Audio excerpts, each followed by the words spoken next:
Welcome to the Wise World Investment Planning Town Hall. Our focus this quarter will be risk management planning. It is the fourth quarter, 2021. So you're having a family meeting or you're gathered together in your conference room. You've just reviewed your profits and sales.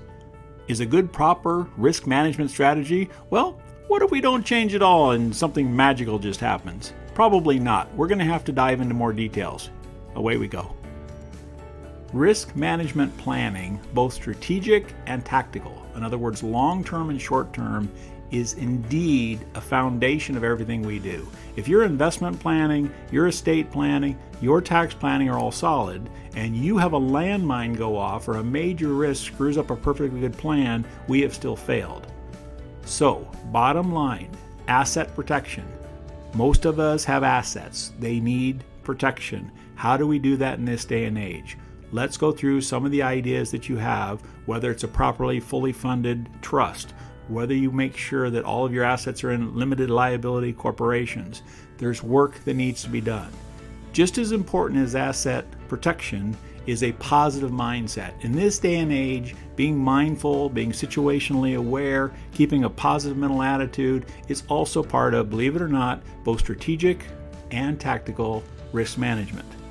And there's that old joke about, why did God invent time? It's so that everything wouldn't happen at once. We have the time. We should be using it wisely. And one of the things we should use our time or life energy units to do is to get our risk management at a reasonable level for us. We could have titled this fourth quarter risk management presentation, Proper Risk Management and a Dose of Humor in a Wild Year and a Good Batch of Cartoons Along the Way. You may see our sense of humor coming out this quarter a little more typical than usual. So here's another one. So there's a nuclear holocaust, a nuclear explosion going off outside the window. Any idea what we can do now? Oh, the risk manager comes in. I think we should update the risk analysis. I'm not sure how funny this actually is. So whether you have pre-retirement risk, because you're still in the accumulation mode, gathering assets, compounding, growing your net worth, or whether you're in post-retirement risk, you've already made that transition, you're living your new adventure, your life is comfortable and you'd like to maintain that, what are some actual risks, according to some people that are very wise, called the Society of Actuaries? These are people that basically love statistics. They work for large insurance companies typically. They get paid more than your typical CPA or certified public accountant. So they say you might want to laser focus on some of these issues and see how these potential risks, both tactically and strategically, might impact you or your family. So in order, upper left corner, longevity. That's an awesome risk to have. If you decide to live a long, long time, you might need more capital and more cash flow, and it's something we can plan for. So a comprehensive financial plan, including proactive risk management, should address your longevity risk or concern. A lot of us are married. If we're married, we have another risk. That spouse could predecease us or change existence before we do, however you want to say it. The only way you cannot have the risk of the death of a spouse is not to have a spouse. Most of us choose to have one. Inflation, it's all over the headlines today. Very timely topic. Currently running at multiples of what it typically runs at. You should have inflation fighters in your portfolio, because if you have all cash, all bonds, and inflation's a higher number than those rates of return, your obviously valuation is going down and declining. Not a good situation. So you might want some good long-term inflation fighters in your portfolio. Step by step, look at your portfolio from an inflation point of view. Are we in a high, medium, or low interest rate risk? Nah, it's a trick question. We're in a very low interest rate risk. We've gone through some interesting times, specifically March of 2020. Interest rates are low. The Fed's doing what they can to help. And by doing that, we're in a low interest rate environment, potential risk. Next one, is there any stock market risk? Yes, we've watched the market go up and down over the years. We've seen men when they wore wide ties and extremely narrow ties. We've seen women when they wore long skirts and mini skirts. The stock market's like that. It breathes, it ebbs, it flows, it rises. There's bulls and bears. That risk needs to be adjusted, monitored, and corrected. Business risk. Those of you that are business owners, are currently entrepreneurs or have been entrepreneurs or are consulting now in your post-retirement risk, that needs to be addressed. Employment risk. If you're working for the sheriff's department or a teacher or the government, you may have very low employment risk. If you're both working for Boeing or Intel right now, your employment risk may be greater. Public policy risk is Congress is working for you. The solution is to vote, and I'm not going to get into that, but some are wearing red ties, some are wearing blue ties, you get the idea. So public policy risk are your Congress is working daily, hopefully on our behalf. They are changing our future. They're the ones that legislate and write the laws. Vote accordingly. Unexpected healthcare needs and cost. I said that's where the 800-pound gorilla in the room is hiding. That's a big deal, whether it's health insurance, Medicare supplements, Medicare, long-term care. You can see that ties beautifully into the next one, loss of ability to live independently. So we probably need to have a long-term care strategy and tactics and proper risk management in place, not just hope it doesn't happen to us. Change in housing needs. A lot of people are moving homes right now. The housing market is hot this time of year. How does that impact you? One way or the other, there may be decisions. Change in marital status could absolutely be a landmine or a major risk that can really change a financial plan. Check your family tree, shake it, see if you have people with special needs, people that know where you live, people that may need your help. There's no reason to say I didn't see him coming up the driveway. We need to be aware of that as proper post-retirement risk. If you have long-term care facilities and you have nursing home insurance, is a bed going to be available when we need it? Watch the trends, watch the demographics, look at the number of baby boomers. Right now you might be fine, but how about 10, 15, 20 years down the road? We need to do some long-term planning to handle post-retirement risk. Information. It used to be we trusted everything. Now I'm not sure what to trust. I think you have some of the same concerns. What's new? What's fake? What's real? What's been fact-checked? Slow down, double-check. Trust but verify, I think, is the famous line. I heard it worded once. And last but not least, victim of fraud or ID theft is also mission critical. So we do have some absolutely good post-retirement risk thanks to our Society of Actuaries. So risk management involves conference rooms, whether it's our Enola Gay conference room here at Wise World Investment Planning, whether it's your kitchen table or anywhere in between. So they're having a nice meeting. You can see the 4-star general, I'm assuming, standing there having the meeting. Well, the risk-benefit analysis says no. The cost-benefit analysis says maybe. And my gut feeling says go for it. That's not the highest way to make decisions for you and your family. Let's have a plan to make smarter decisions. So we briefly looked at post-retirement risk for those of you that are happily on the side of retirement, financial independence, and no longer working the 9 to 5. How about those of you that have not quite made that transition to your new adventure?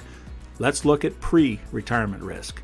So technology, I believe, is a double-edged sword. Yes, I don't want to live without my cell phone, but when it comes to smartphones, it is going to have pluses and minuses, and it would be interesting to talk to Leonardo da Vinci and what he would do with a smartphone if he had one as a Renaissance man, or Benjamin Franklin, one of our founding fathers, if he ran around.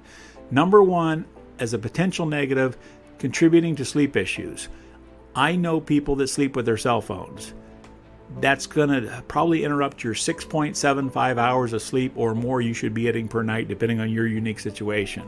Romantic relationships. Is your cell phone helping with that, or is it hampering that? I just want you to take kind of a self-assessment as we think about these pre-retirement risks. Are your friendships better or not as strong because of your smartphone?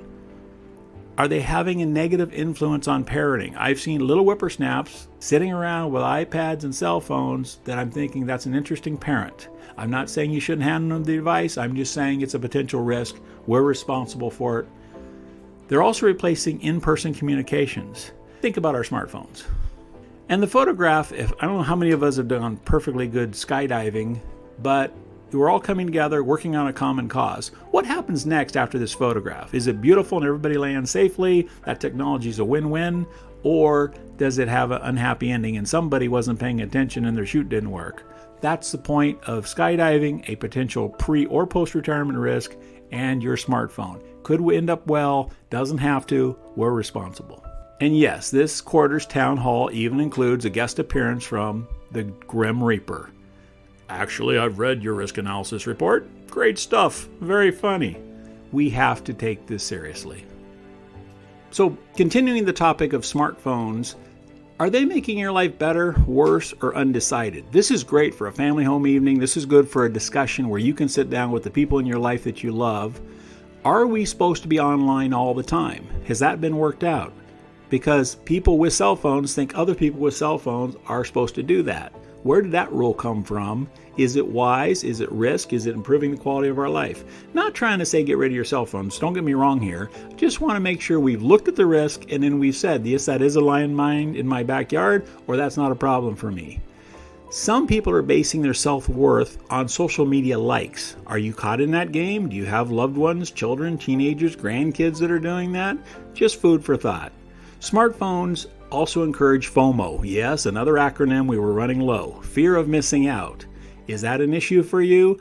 I'm more concerned of FOMO, of missing out on life, put my cell phone down and focus on other things and serving others. There's also studies that are showing that reading on a smartphone is worse for learning and comprehension. So it's okay if we read on our cell phone, but it's also okay if we pick up an old-fashioned book. Some of the best ones are a little dusty and probably should be read or reread. People are forgetting how to date and make friends in the real life. Also an important skill set if that's appropriate for the people in your life. Some research says that smartphones are not great for our brains, and they may not be good for our mental health. So ever since you've been using a smartphone, is your brain getting smarter? Because I'm afraid the phones are. So the essentials of risk management are really behavior modification. Yes, we're modifying our own behavior. Number one, don't do anything wrong now, today. 2, don't do anything wrong tomorrow, soon. That'll be here before you know it. And don't forget to repeat the cycle. Behavior modification is really what risk management is. What are your behaviors, your family's behaviors, of those people around you, and let's get them better and better day after day after day. So let's look at a specific risk that you may or may not have experienced or are experiencing currently in your house.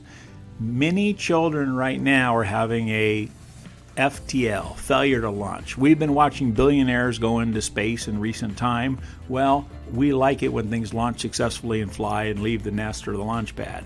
So if you have this challenge, number one, please understand you're not alone. There's a lot of this going on right now. Identify the key issue.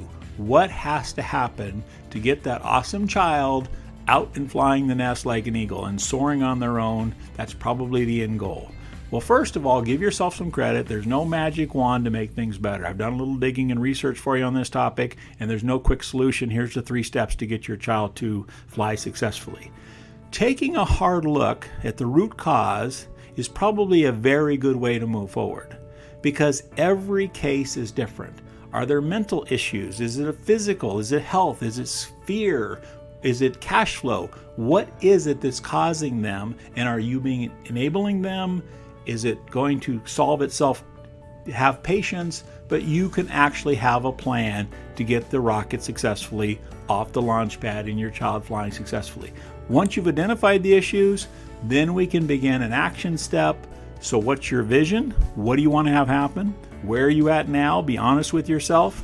If you compare vision to now, you're probably going to have a gap, and then we can take the step-by-step actions to get some results. If you need an executable plan, we may be able to assist. Speaking of setting goals and getting children launched and rockets off to their journey, how are sales? If you're a business owner, if you're an individual, you should probably have some outside comfort zone goals that you're working on. So even if you're happily retired, what are your new adventures? What are the things you want to accomplish? Whether it's improved goals, we find that by setting our sales goals after the sales, we're able to maintain an above average sales quota. Are you playing games with the numbers? If it's important, let's measure it. Let's improve it over time. So this quarter's town hall meeting includes, yes, the top 10 risk by likelihood from the Global Risk Report. Number 1, extreme weather events. Have you noticed any temperature changes, any weather in your neighborhood? Number 2, failure of climate change mitigation and adaptation. 3, major natural disasters. Is that going on in your neck of the woods? Data theft, fraud, cybersecurity. Number 4. Number 5, large-scale cyber attacks. A lot of these we don't hear about. Thank goodness for all those people that are white knights and champions in that space. Man-made environmental damage. We can all talk about Deepwater Horizon in the Gulf of Mexico, Chernobyl, things like that. 7, large-scale involuntary migration. Who's moving where and why? Where's the last safe domain? Kind of makes you wonder. Another risk that could impact our long-term financial security, major biodiversity loss, ecosystems going on our planet and in our seas. Number 9, having fresh water, making sure that we have water. And of course, asset bubbles. We've lived through the technology bubble back in Y2K. We've lived through the real estate bubble. Most of you can remember 2008. And what kind of bubble are we in today? It's a great conversation if you'd like to have it. So this time we're going to start at the bottom and work our way up to the top. So number 10 on the risk by impact from the Global Risk Report, rapid and massive spread of infectious diseases. I think we've had plenty of that in the last year. Number 9, man-made environmental damage and disasters. Number 8, breakdown of critical information infrastructures and networks. That's thinking about infrastructure in a whole new way. Number 7, large-scale cyber attacks. Number 6, major biodiversity loss and ecosystem collapse. Number 5, major natural disasters. Number 4, we gotta have fresh water. There's 8 billion people of us that need it. Number 3, extreme weather events. Number 2, failure of climate change. And number 1, if a nuclear bomb goes off, we've kept the nuclear genie in the bottle for years. Let's hope we can continue to do that. I think perhaps we need to come up with a new approach to risk management. Maybe you've tried skateboarding at one time in your life, and tying on a pillow sounds like a pretty good idea, and maybe a helmet, and maybe some knee pads and elbow pads. That technology is no longer appropriate. Do we have any protection that we're using that's no longer current? So if you need to do upgraded risk management strategies in the day and age in which you find yourself, let's have that conversation and let the pillows stay at home and use new state-of-the-art technologies. Earthquakes. I don't know if they're on your mind, but I have a lot of loved ones in beautiful California, specifically Southern California, and I can say San Andreas fault line. We should make sure we're ready. The earth will quake. We all share the same beautiful spaceship traveling through space. Right now, I'm not saying become a doomsday prepper, but a little bit of stocking up and a little bit of common sense, having some emergency supplies, I think is logical, and our government encourages that. Having a good first aid kit. When was the last time you took it out? Is the supply still fresh? Is everything usable in there? Making sure you're in watertight containers because floods happen. We've seen the news. So ask yourself this risk of earthquake preparedness. How are we doing? If you gave yourself a score today, are the flashlight batteries charged? Checking account, savings account, buffer account, all good to have. So I'm assuming most of us have a checking account. It ebbs, it flows, money comes in, money goes out. That's just natural and works well. Tiered to your checking account or tied to your checking account, you should have a savings account. That is an overflow. That is the one that can put more money, transfer it from obviously savings to checking. After you have a nice savings account, we want a buffer account. That's between you and the stock market or between you and your investments. So just for fun, let's assume you like to keep $10,000 in checking. Let's assume you like to keep $30,000 in savings. Let's assume you like to keep $200,000 in buffer. Let's look at the water level, the cash flow level on all of these accounts, and let's prepare for emergencies because things will happen in the future. We will be less rattled and have a happier life if our reservoirs, our lakes have water, and our accounts have cash flow. So let's finish this town hall looking at risk, looking at humor with specific calls to action. Let's push the easy button and get this done. Number 1, creating emergency fund or funds. Look at your situation, look at your reservoirs, beef them up to a point where you're sleeping well at night. Number 2, create recurring data backups. I don't know which memory sticks you have. I don't know if you have hard drives removable. I don't know if you have an IT person that works for you. That's information technology. But let's make sure our pictures, our photographs, those things that cannot be replaced are properly and adequately backed up. We've all heard about the cloud. There's technologies and a way to do that now. Let's make sure we create habits of excellence with the use of our technology, specifically our smartphones, not only for us, but for those people around us, because it's a group, community, network process. Let's make sure we trust our government and also have adequate backup. They can do what they do. There's first responders that will run in when other people run out, but we have to make sure we can also respond and be part of the solution and not part of the problem. You want to make sure you have a backup plan. Everyone heard of the classic plan A. Everybody's heard of the classic plan B. Right now, some of the plan Bs are actually looking stronger than plan As. If you'd like to discuss, we're here for you to look at that. Make sure you have a get out of Dodge, or you hunker down, however you want to describe that, with first aid kits, with flashlights, with basic things. A memory stick, ICE, is in case of emergency. Are your basic documents available on a memory stick in your wallet or your purse? If you have to go, you may not even be able to run back into the house to grab a backpack. What do you carry with you at all times? And a first aid kit, double check it please. Other than that, we will control risk. We'll help you with the process. Let's do some planning to make wiser decisions. See you next Town Hall.